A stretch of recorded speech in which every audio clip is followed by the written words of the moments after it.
오늘 말씀은 너희가 복이 되게 하리니라는 말씀으로 하나님 말씀 증거하도록 하겠습니다. 이 오늘 본문이 우리가 앞서 6가지의 이 환상을 보고 7장 1절을 시작할 때 그 7장 1절의 시점에서부터 계속 현재까지 쭉 기록되고 있는 걸 얘기하는 겁니다. 그러니까 시기를 왜 봐야 되냐면 7장 1절에 보시면 다리오 왕 제4년 9째 달 곧 기슬레월 4일에, 그러니까 이게 요즘으로 치면 한 12월 정도 되는 거예요. 12월 4일 정도 되는 건데 요 시점이 바로 지금 오늘 본문이 기록되고 있는, 그러니까 그 시점에 이 말씀을 하나님께서 지금 계속 말하고 계시는 거예요. 그러니까 지금은 다리오 왕 4년쯤 돼 있는 겁니다.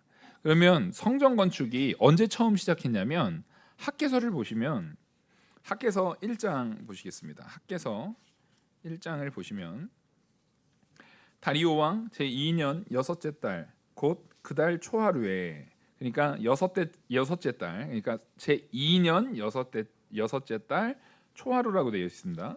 그때 이 말이 되어졌고, 여기에서 성전 건축이 시작된 것은 24일 날 시작됐어요. 그래서 여섯째 달 24일 날 성전 건축이 학개에 의해서 이 말씀이 주어졌고, 그 이후에 24일에, 그래서 이 여섯째 달 24일이라고 15절 1장 학개서 1장 15절에 보면 그때 다리오 왕 제2년 여섯째 달 24일이었더라. 이게 지금 공사를 하기 시작한 것이, 학개한테 처음 말씀이 임한 것은 여섯째 달 초하루 첫날이었고, 그 다음에 그 말씀을 전해 들은 사람들이 이제는 돌이켜 회개하고 다시금 성전 건축을 시작한 이후부터 약 2년이 지난 겁니다. 2년하고 몇 개월이 지난 거예요. 그러니까 중간 정도 와 있는 시점입니다. 중간 정도 와 있을 때 앞서 말했듯이 이 사람들이 우리가 이렇게 열심히 하고 있는데 정말로 이게 하나님께서 우리에게 돌아온 거 맞습니까? 우리가 정말 이거 하고 있는 것이 옳은 거 맞습니까? 하나님께서 우리를 정말 보호하시고 이끄시는 거 맞습니까? 언제까지 우리가 이렇게 해야 됩니까? 라고 묻는 장면이 앞에 있었죠. 그랬더니 하나님께서 야, 너희들이 금식했다라고 하는데 그거 정말 나를 위해서 금식한 거냐? 너희들을 위해서 한 거 아니냐? 왜 양심 없이 솔직하게 말하지 않느냐로 오히려 책망을 합니다. 하지만 하나님께서는 알아야 될 부분에 있어서는 책망의 말씀으로 전하지만 그동안에 이스라엘 백성들이 기도했던 것들이 하나님의 영광이 아니라 자기 이익을 위해서 했던 것에 대해서 분명히 책망하고 있어요. 왜냐하면 그걸 책망해야만 합니다. 이유가 뭐냐면 그러다가 누가 망했어요? 그 조상이 망한 거거든요. 자기들 위해서 살다가 자기들만을 위해서 기도하고 하나님도 일단 자기들의 이익을 위한 수단으로 사용하다가 결국 그 죄악이 점점 더 악해져서 이스라엘이 멸망했습니다. 그러니까 하나님께서 지금 이걸 책망하신 이유는 이들이 포로에서 돌아오고 나서 하나님이 성전을 다시금 재건하게 하려는 그 과정 가운데서도 여전히 뭘 하니까 원망하는 부분, 그 조상이 보였던 모습 그대로 또 가려고 하니까 그거를 막는 측면에서는 책망을 하시는 겁니다. 그래서 하나님께서 우리를 책망하시는 것은 사랑이 전제된 책망이지 절대 멸망시키고자 망하게 하고자 아주 주눅들게 하고자 하는 책망이 아님을 분명히 알아야 됩니다. 그래서 그런 맥락에서 이제 오늘 본문이 시작되는 건데요. 9절을 보시면 만군의 여호와가 이같이 말하도나 만군의 여호와의 집 곧 성전을 건축하려고 그 지대를 쌓았던 날에 있던 선지자들의 입의 말을 이날에 듣는 너희는 손을 견고히 할지어다. 지금 뭐냐면 원래 바로 오자마자 성전 건축을 했어야 돼요. 근데 이것저것 많은 어려움들이 있어가지고 각자 자기들의 핑계를 따라서 자기의 어려움을 토로하면서 그것을 차일피일 미루고 있었단 말이에요. 근데 정작 성전 건축은 미루는데 다시 말하지만 뭔 열심히 지어놨어요? 네, 자기들 집은 열심히 지어놨어요. 이상하죠. 성전 건축은 이것저것 핑계댈 게 많은데 자기 집 짓고 자기 부를 누리고 자기가 자기의 이 무언가를 채워넣는 일에는요 열심인 거예요. 그것을 하나님께서 성전을 지을 때 많은 선지자들을 보내가지고 그 입에 말에 하는 그 말들이 계속 선포됐는데, 그 말이 이제 학개 때에 이어서 지금 약 2년이 지난 거잖아요. 그제서야, 학개하고 스가랴 같은 경우는요, 이 말씀이 6개월 정도밖에 차이가 안 납니다. 그제서야 너희가 그 말을 듣기 시작한 시점이라고 말하는 거예요. 그러니까 지금 이미 2년이 지났어요. 2년이 지났는데도 하나님께서 침묵하고 계시다가 지금 말씀하시는 것은 아무래도 이런 것 같아요. 분명히 순종은 해요. 순종을 하는데, 순종하면서 성전을 건축하면서도 마음에 지금 계속 뭐가 있어요? 불만이 있어요. 아니, 성전 건축 시작했는데도 불구하고 여전히 어려움이 있거든요. 산발라 도비아는 아직도 막 협박하거든요. 야, 네가 될 것 같아? 니들 될 것 같아? 내가 너 고발할 거야. 니네 내가 가만 안 둬. 니네 그러다 너 등 조심해라. 너 뒤통수 조심해라. 너 언제 너한테 활 날라갈지 모른다. 너 죽어 너 그러다가. 이렇게 계속 협박하는 거예요. 그러니까 우리가 신앙생활 하다 보면 그런 게 있잖아요. 아, 내가 기도도 열심히 하고 하나님 말씀 열심히 순종하는데 왜 이렇게 삶이 어렵습니까? 팍팍합니까? 오늘 오전의 말씀과 이 오후의 말씀이요, 너무나 연결이 돼요. 뭐냐면 오전의 말씀도 그래요. 우리 인생길이 꼭 그 베트남전에서 포로로 잡혀가 있던 그 상황과 마찬가지로 너무 어려워요. 왜냐하면 우리는 지금 어디에 살고 있습니까? 공중 권세 잡은 자가 권세를 잡고 있는, 마귀가 사실상 아직도 권세를 잡고 있는 이 땅에 나그네로 있잖아요. 지금 여기는 천국이 아닌 이 공중 권세 잡은 자가 아직은 예수님 재림하시기 전까지는 권한을 잡고 있어요, 안 잡고 있어요? 찾고 있어요. 우리 그걸 인정해야 되는 겁니다. 알고 있잖아요. 우리는 지금요, 이 세상, 지금 일종의 애국과 같은 세상에 우리가 있어요. 근데 이 안에서도 우리는 뭘 누리면서 살아야 되는 존재들입니까? 천국을 누리면서 사는 존재들이 돼야 돼요. 이게 뭐냐면, 이 세상에는 택한 백성인 우리, 그러니까 택하면서도 이제 종류를 좀 나눠야 돼요. 택함도 받았고 그 택함 받은 안에서 믿음까지 주어져서 하나님의 백성으로 성도로서 살아가고 있는 존재, 그게 우리들입니다. 근데 이 땅에는 누구도 있냐면요, 택함은 받았는데 아직도 자기가 성도인 줄 모르고 택함 받은지도 모르고 이 세상 사람인 것처럼 그렇게 살아가고 있는 존재들이 또 있어요, 없어요? 또 있습니다.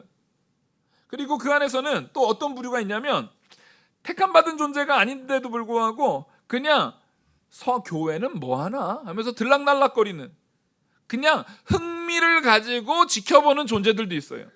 그리고 아예 대적인 존재들이 또 있어요. 우리는 가장 앞에 선자들입니다. 그러면 가장 앞에 선자인 우리가 행해야 될 삶의 태도가 뭐냐면요, 저기 산 위에 마을과 같은 모습으로 살아야 돼요. 깜깜한 칠흑 같은 어둠 속에서 저 산 밑자락에서 길을 잃어가지고 어디로 가야 되지 하고 헤맬 때 그 산 위에 동네에서 뭐가 비춰져요? 빛이 비춰져요. 그러면 깜깜해서 도저히 길을 잃은 것 같아도 그 빛이 있는 방향으로 걸어가다 보면, 그 빛이 있는 곳으로 걸어가다 보면, 또 가다가 보면은 울창한 나무를 만나면 빛이 있던 동네가 또 보여요, 안 보여요? 갑자기 앞이 탁 막힌 것 같아요. 갑자기 안 보여요. 그러다가도 다시금 울창한 나무를 좀 벗어나서 조금은 절벽이 있고 낭떠러지가 있고 좀 탁 트여져 있는 곳으로 나가면 다시 그 불빛이 보입니까, 안 보입니까? 다시 보이는 거예요. 그렇게 가다가 울창한 나무에 가려서 옆으로 쫙 움직여서 다시 빛을 확인하고 또 가다가 또 다시 빠져서 빛을 확인하고 가는 그런 삶을 살아가는 존재들을 위해서 우리는 어떠한 모습으로 분명히 서야 되냐면 빛과 같은 모습으로 분명히 서 계셔야 됩니다. 여러분, 내가 꼭 그 역할을 해야 돼요? 내가 굳이 그걸 왜 해요? 귀찮아 죽겠는데, 힘들어 죽겠는데. 여러분, 잘 아셔야 되는 게, 그 빛을 갈망하고 바라보는 그 존재가 내 자녀인 거예요. 우리 자녀가 이 땅에 처음 태어나서 물론 어려서부터 바로 믿음이 깊이 들어가는 자녀들도 있는가 하면 그 아이들도 결국 누가 그 손을 붙들고 교회를 데려가서 복음 듣게 하였을 때 그 역사가 일어납니까? 부모가 제일 먼저 그 역할을 하는 거예요. 그게 제일 먼저입니다. 그리고 그렇게 자녀가 믿음으로 세워졌을 때 그 복은 부모가 누리는 거예요. 내가 그 역할 하기 싫습니다 라고 말하는 것은 내 가장 사랑하는 사람이 그 은혜를 누리는 일에 탈락되어도 상관없습니다 라고 말하는 것과 별반 다르지 않습니다. 우리는 그래서요, 먼저는 내 가장 가까운 이를 사랑하는 마음으로 빛의 모습으로 서야 되는 것이고, 또 멀리는 누구도 그 모습을 보고 그리로 피할 수 있어야 됩니까? 나랑 가장 원수 같은 사람이라 할지라도, 그리고 나와 아무 상관없는 나그네와 같은 사람이라 할지라도 그것으로 피할 수 있도록 우리가 그 길을 열어줘야 된다는 거예요. 하나님께서는 우리에게 그것을 맡기신 겁니다. 그래서 이 이스라엘 백성들한테 지금 그걸 얘기하는 거예요. 너희들이 성전 건축을 마땅히 했어야 되는데, 마땅히 열심을 내서 잘 해나가는 모습, 그 성전 건축을 쌓아나가는 그 열심을 내게 하기 위해서 먼저 누구를 보내줬냐면 선지자들을 보내줬어요. 선지자들의 입을 통해서 그 말씀이 계속 전해지게 했어요. 근데 그 선지자들이 환영을 받아요? 멸시를 받아요? 멸시를 받아요. 그 선지자가 그러면 멸시받고, 에이씨, 내가 더러워서 못하겠네 이거. 내가 이런 걸 왜 해야 돼? 그 비슷하게 한 사람이 있었죠. 요나가 그랬죠. 요나가 내가 다른 건 다 하는데 니느웨는 못 가겠습니다. 내가. 걔네들은 우리 원수잖아요. 걔네들은 아수르의 수도 아닙니까? 거기는 못 가겠습니다. 하지만 하나님께서는 그마저도 오히려 그 선지자 요나를 쳐서라도 그 역할을 하게 만드신다라는 것을 우리는 말씀을 통해서 합니다. 그게 우리의 사명인 거예요. 그게 우리의 사명이에요. 그러니까 그 선지자들이 포기하지 않는 것도 있지만 선지자로 하여금 포기하지 못하도록 막으시는 누구의 역사가 있었던 거예요? 하나님의 역사가 있는 거예요, 여러분. 참 제가 얼마나 연약한 자면, 지금 목회 이제 벌써 따지고 보니까 목회를 시작한 지가 한 18년 됐더라고요. 조금 있으면 20년째 되는 것 같아요. 근데 18년 동안 이거 내 길이 아닌 것 같아. 포기하고 그냥 가족들한테 갈까? 이건 내 길이 아닌 것 같아. 하는 시간들이 얼마나 많았는지 몰라요. 그러니까 그 결심을 사람에게 맡기면, 그게 목회자든 선지자든 제사장이든 사람에게 맡기면 그건 신실하게 유지됩니까? 안 됩니까? 안 돼요. 누가 그걸 유지합니까? 사람은 연약한 존재일 수밖에 없어요. 그러니까 목회자가 자기가 뭐라도 된 것처럼 교회를 좌지우지하려면 큰일 나는 거예요. 아무것도 아닌 존재가 왜 성도들의 생명을 좌지우지합니까? 뭐가 옳지 않은 상황에 있을 때는요, 목회자도 치리 받아야 되는 거예요. 근데 하나님께서 정말 그 목회자를 귀히 여기시고 또 그 교회를 귀히 여기시고 그 성도들을 귀히 여기시기 때문에 하는 행동이 있는데, 뭐냐면 넘어지려고 할 때마다 누가 세우세요? 하나님이 세워요. 죄악된 자리에 있을 때 누가 회개시키셔요? 하나님이 회개시키시는 거예요. 그러니까 여러분들은 잘 보셔야 돼요. 이 이재용 목사가 별로 회개하는 것 같지가 않아. 막 점점 강성이 돼요. 점점 고집을 많이 피기 시작해요. 그러면 여러분들 기도 많이 하시고 경계하셔야 돼요. 이거 아주 심각한 문제가 발생됐다라는 신호입니다. 하나님께 온전히 인도받으면 목회자가 그럴 수 없어요. 자기가 강성이 될 수 없어요. 오히려 하나님의 은혜가 임하면 임할수록 성도들의 말에 귀 기울이게 되어 있습니다. 여러분, 제가 지금 딱 떠올려 봤어요. 처음 목회 딱 시작하고 전도사 이제 막 신학교 막 들어가가지고 전도사 때 설교했을 때 이게 제가 보통 그런 거를 잘 안 남겨놨는데 이번에 막 기도실에 이렇게 서류철 같은 거를 막 정리하다가 거의 다 없앴었는데 제가 정말 옛날에 했던 그 설교문이 딱 있더라고요. A4지로 무려 14장에 이게 얼마나 긴 줄 아세요? 14장 설교하려면은요. 일단 설교만 50분 해야 돼요. 50분. 14장인데 거기다가 제가 무슨 글까지 적어놨냐면 여기에서는 성도들이 정신 반짝 차리게 그걸 빨간색으로 막 이렇게 적어. 표독함이 묻어 있는 거예요. 표독함이. 아니 설교문을 봤는데 신학적인 내용은 있는데 제가 적은 거잖아요.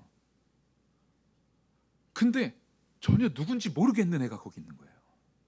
사랑이라고는 찾아볼 수가 없어요. 뭔가 약간 그 게임 캐릭터 보면은 자기 몸보다 더 큰 칼 들고 막 휘두르는 애 있잖아요. 막 그런 애가 거기에 잔뜩 있더라고. 막 그 상태로 계속 있었으면 아마 진작에 포기하고 목회 안 하고 갔을 거예요. 그냥 가족들한테. 여러분 하나님이 자꾸만 만져주시고 만나주시고 함께 해주시면은요, 제가 여러분들의 죄가 먼저 보이겠습니까? 내 죄가 먼저 보이겠습니까? 당연히 자기 죄가 먼저 보여요. 하나님이 역사하면. 근데 하나님이 나랑 점점 멀어지잖아요. 그러면 설교를 전해도 못 알아듣는 저 미련한 성도들, 이게 먼저 보이는 거예요. 야, 어떻게 그럴 수가 있냔 말이에요. 그 얘기는 변화가 하나도 안 돼 있다는 거예요.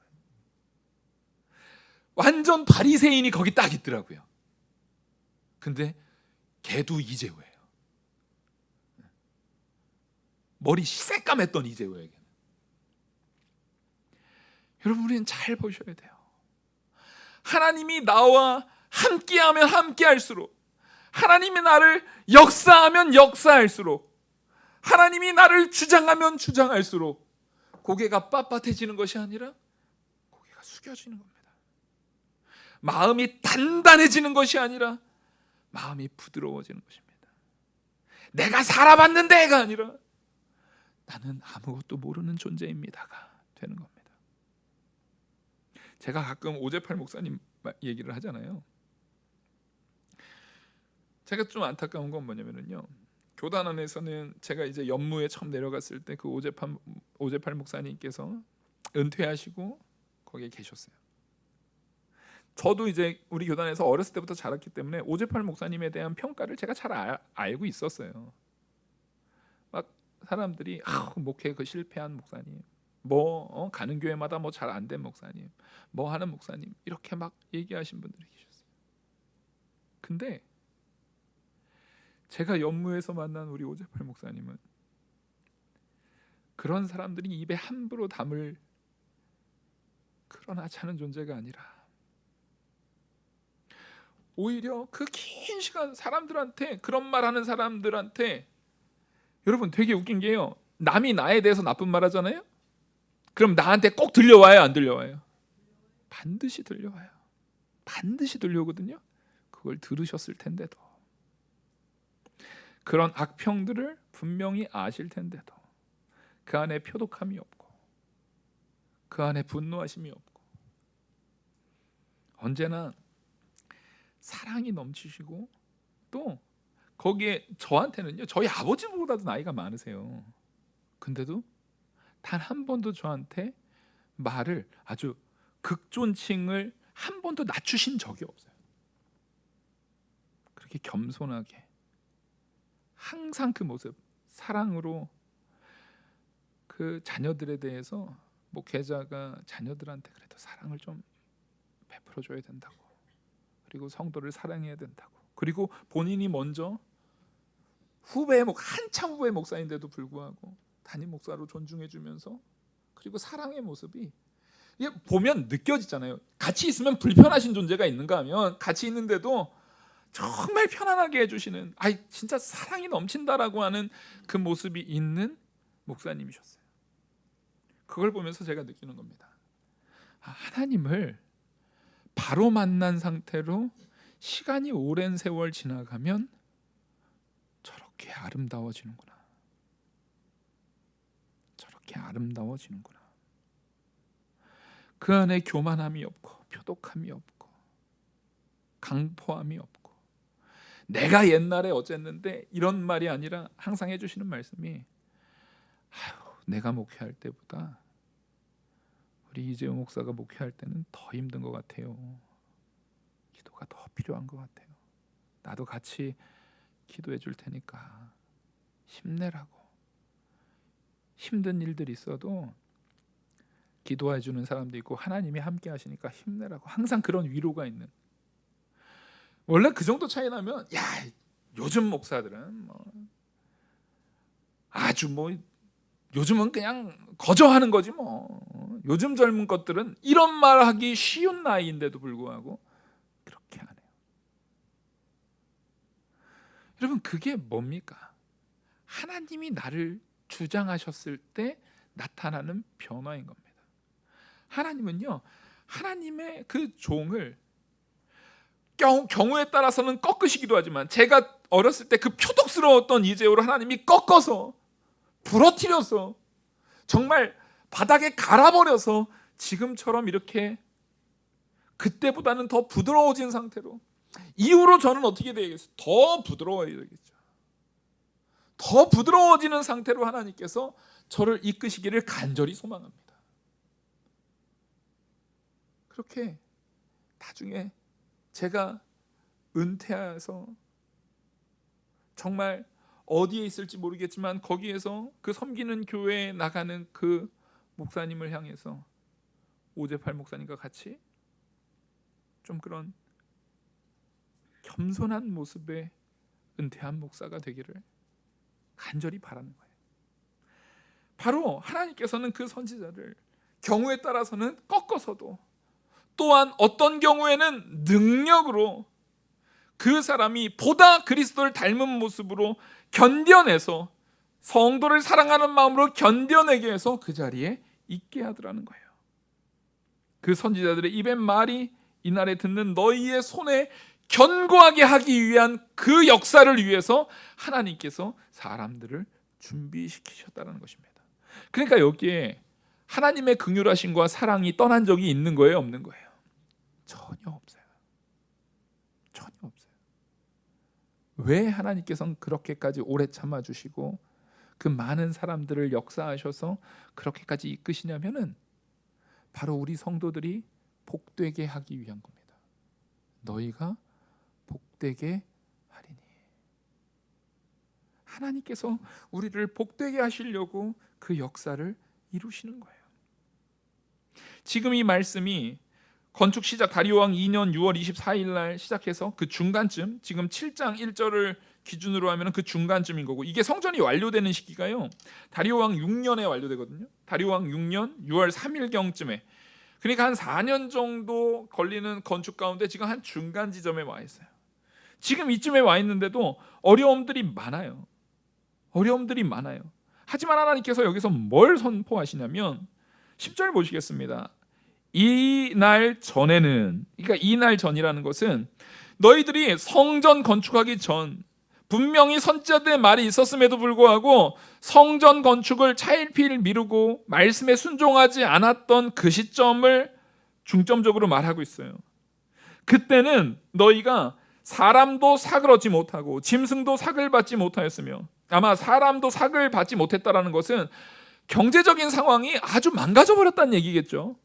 짐승도 삭을 받지 못했다는 것은 짐승을 키우려면 뭔가 먹이기도 해야 되고, 또 짐승을 빌려주면은 그 대여한 대여비도 받아야 되는데 그런 것 자체가 전혀 되지 않고 짐승도 먹일 게 없어가지고 지금 비참한 상황 가운데 놓여져 있는 모습을 그려내는 것으로 보입니다.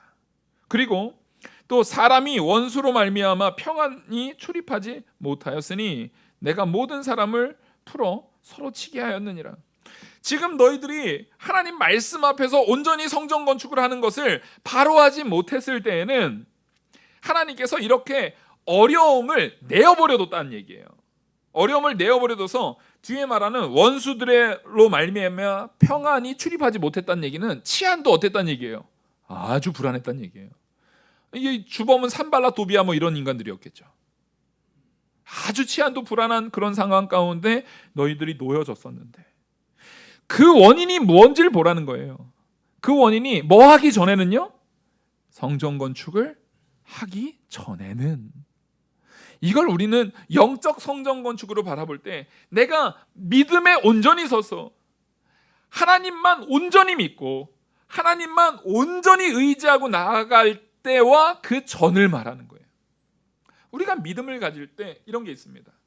난 믿음이 있는데 너무 불안해요. 나는 하나님은 믿긴 하는데 너무 불안해요. 왜 그렇습니까? 100% 믿지를 못해서 그래요. 100% 믿지를 못하기 때문에 그렇습니다.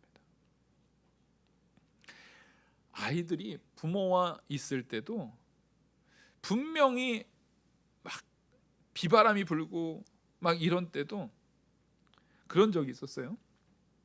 은채가 한 4살쯤 됐나?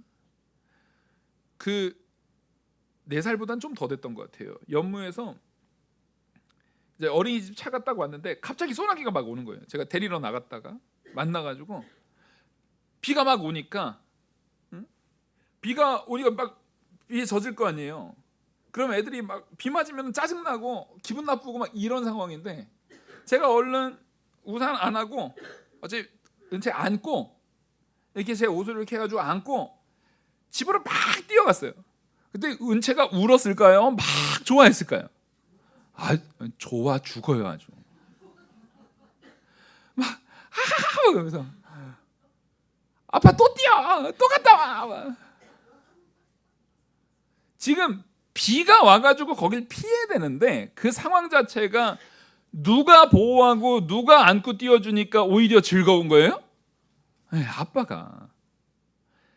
그건 뭐냐면 부모에 대한 신뢰가 있으면은 그게 가능한 거예요. 우리를 보자고요. 하나님께서 우리를 역사하시는 역사를 우리가 정말 100% 믿는다면, 100% 확고한 믿음이 있다면 그런 불안함이 우리한테 있겠습니까? 없겠습니까? 없어요. 우리가 왜 인생 가운데 자꾸만 불안한 요소가 생기냐면은 100%가 아니니까 그래요. 99%는 1%만큼 맨날 불안한 거예요. 90%면 10%만큼 맨날 불안한 거예요. 우리는 그 불안함에 있어서는 안 되고, 하나님을 100% 믿을 때 그제서야 뭐가 일어나는 겁니까? 그제서야 진짜 평안이 일어나는 거예요. 진짜 평강이 임하는 거예요. 지금 우리의 영적 선전을 온전히 하라는 것은 하나님이 내 안에 온전히 거하시는 모습으로 나를 변화시키라는 거예요. 학계가 물리적인 성전 건축을 얘기했다고 한다면, 이 스가랴는 뭐에다 초점을 맞추고 있다고요? 우리의 영적 성전 건축에다가 초점을 맞추고 있잖아요. 이거를 100% 완전하게 짓는 일, 100%게 완전하게, 산발랏이 암만 우리를 힘들게 하고 도비아가 암만 우리를 상소하고 주변에 치안이 불안하고 경제가 불안하고 상황이 불안하다 할지라도 내가 하나님만 온전히 믿으면 하나님이 우리를 회복시킨다고 약속했어. 하나님이 우리를 결국 승리하게 하신다고 약속했어. 그걸 확실히 믿으면 지금 이 상황이 나중에 그 상황을 얻기 위한 과정에 불과한 거지 불안합니까? 그렇지 않아요. 오히려 불안한 상황이 아니라 오히려 승리로 나아가는, 몸이 힘들지라도 승리로 나아가는 과정이기 때문에 기쁜 거예요. 마라톤 할 때 결승선을 남겨두고 불과 한 몇백 미터, 나중에 보면은 결승선 들어가기 전에 운동장 한 바퀴 이렇게 돌잖아요. 그게 한 바퀴 돌려면 한 400m 되는 것 같아요. 그러면 42.195니까 42.19를 뛰고 온 거예요 지금. 그리고 5 남은 거잖아요. 5. 근데 생각해 보십시오. 이제 쌩쌩한 상태에서 500m, 400m 뛰는 게 아니라 42.19를 뛴 상태니까 그 마지막 남은 500m, 마지막 남은 400m는 가장 어떤 상태예요? 가장 힘든 상태예요. 당장 무너져도 이상할 게 없는 상태예요. 근데 거기에서 승리를 확신한 그 선수들은 그 400m를 남겨놓고 뛰는데 열심히 뛰면서도 얼굴 표정이 달라져야 안 달라져요? 얼굴 표정이 달라지죠. 마지막 그래도 선수들이다 보니까 참 대단한 게 그 선수들은 저 같으면은 혼자 거기 들어왔으면 막 신나가지고 막 이럴 것 같은데 그것도 마지막 순간까지도 뒤를 확인하고 마지막 순간까지도 경계를 늦추지 않다가 아무리 경계를 늦추지 않는 사람도 50m 남겨두고는 꼭 뭐 합니까? 손을 들더라고요. 이렇게. 마지막 50m 남겨놓고 손 드는 그 순간은 손 들 힘도 없을 거예요. 제일 힘든 상황일 거예요. 왜냐면 그분들 딱 결승선 넘으면은 바로 주저앉잖아요. 그리고 막 은박지 같은 걸로 막 싸더라고요. 그 은박지 같은 걸로. 뭔지 모르겠어요. 그런 걸로 막 이렇게 막 몸 쌓아주고 막 하잖아요. 근데도 내가 요 잠시 잠깐 요것만 지나가면 영광이 기다린다라는 것을 확신하니까 손을 번쩍 드는 거예요. 운동선수들도요. 근데 눈앞에 보이는 결승선보다 하나님이 우리에게 약속하신 것이 더 불안합니까? 아니에요. 오히려 50m 아니라 5m 남았어도 그 순간 혈관 터지면 그 사람 그 5m 가요? 못 가요? 못 가요. 그 순간 다리에 경련이 일어나면 그 5m 가요? 못 가요? 못 가요.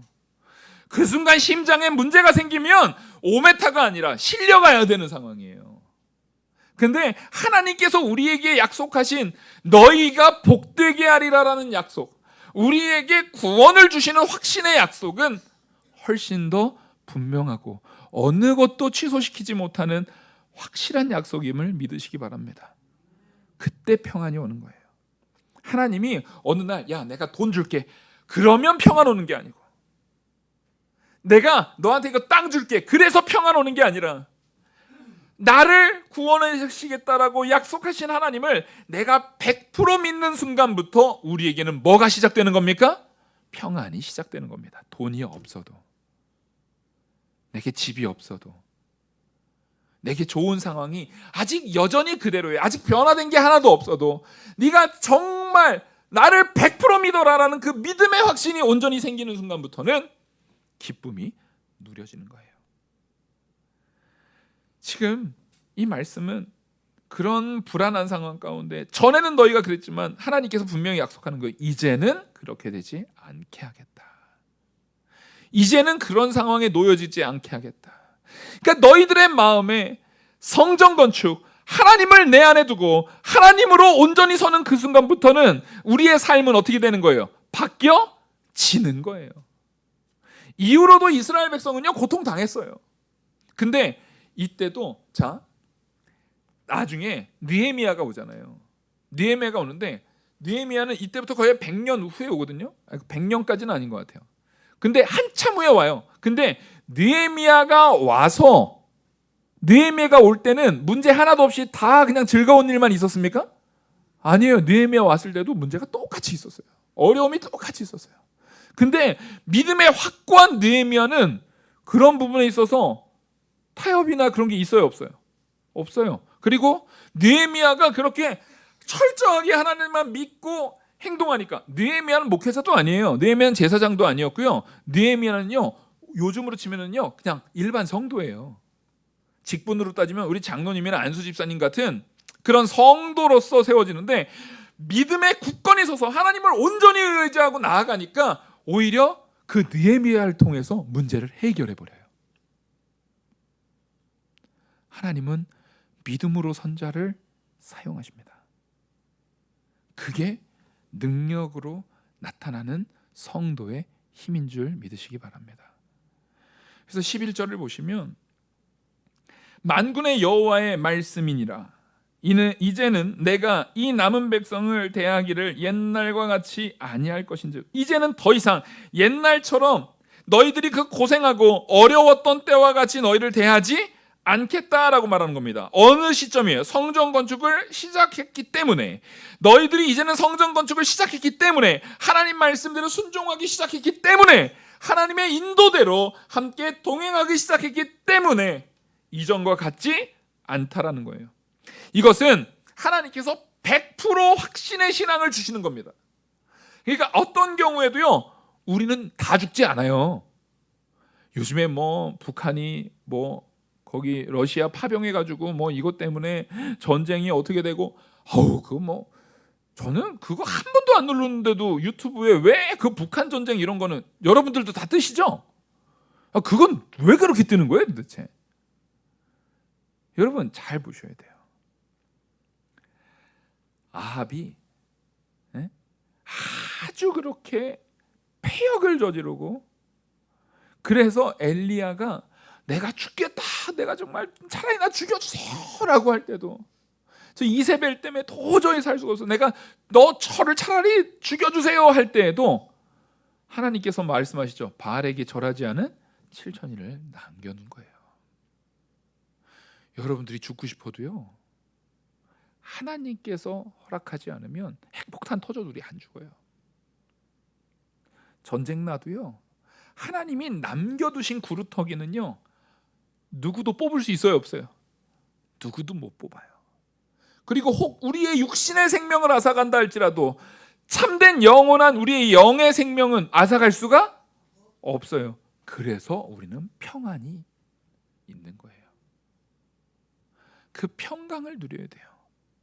내게 결국 승리하게 하실 하나님의 그 권능을 믿고 우리는 나가는 겁니다. 그래서 12절에 곧 평강의 씨앗을 얻을 것이라. 이 평강의 씨앗이 뭡니까? 하나님의 임재만을 통해서 이루어지는 평강의 씨앗이에요. 하나님께서 함께 하셔야만 누려지는 평강의 씨앗이에요. 이 이후로도 어려움은 있었다니까요. 인생 가운데 어려움이 어떻게 빠집니까? 내가 평안하다가도 나이가 들면서 몸이 아파질 수 있어요 없어요? 아파질 수 있죠.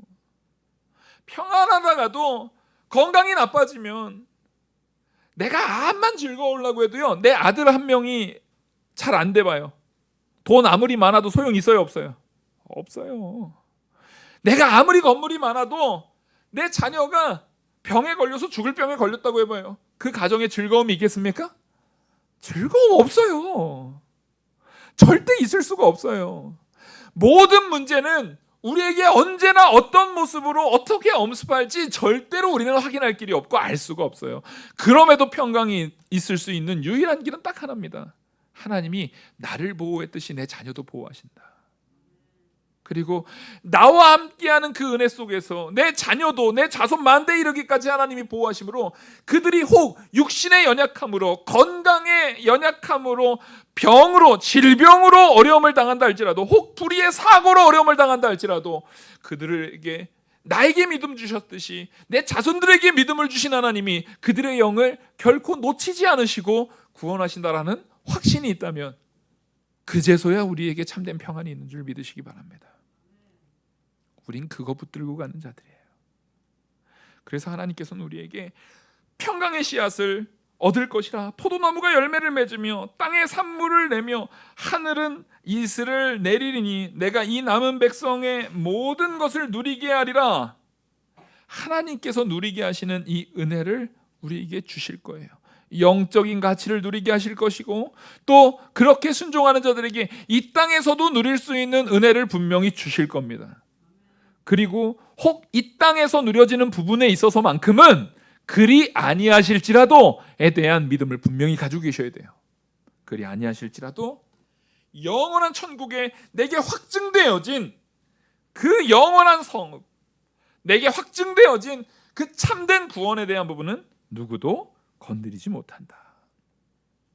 세상의 권력도, 공중 권세 잡은 마귀도, 어떤 것도 감히 엄습하지 못한다는 것을 우리가 믿어야 합니다.